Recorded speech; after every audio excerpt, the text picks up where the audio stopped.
The first step in action potential is depolarization to threshold. Sodium ions are on the outside of the cell, and the sodium ions want to get into the cell. The sodium ions cannot get into the cell because the voltage-gated sodium channels are closed. When the membrane potential reaches threshold, the voltage-gated sodium channels open. Once the sodium channels open, the sodium rushes into the cell. This changes the membrane resting potential, which is at negative 70 millivolts, to its threshold potential, which is usually around negative 55 millivolts. If the stimulant that caused the activation gate to open is not strong enough, then action potential cannot be reached. After the cell reaches negative 55 millivolts, the voltage begins to raise to positive 30 millivolts.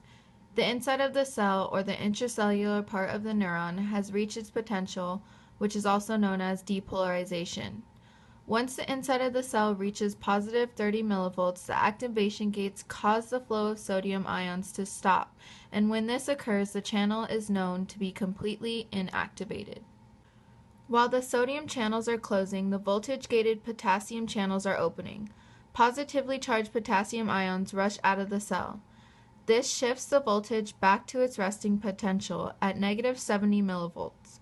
The equilibrium potential for potassium is negative, so it wants the charge across the membrane to be negative. By all the potassium ions leaving the membrane, it has made more negative, and that process is called repolarization. By the time the potassium channels have reached the resting potential, more potassium ions have moved out of the cell than needed, which activates hyperpolarization. Once all the potassium channels have closed, the neuron returns to its normal resting potential, and action potential has been reached. By the time the potassium channels have reached the resting potential, more potassium ions have moved out of the cell than needed, which activates hyperpolarization. Once all the potassium channels have closed, the neuron returns to its normal resting potential, and action potential has been reached. Action potential is the fundamental means of communication in the nervous system.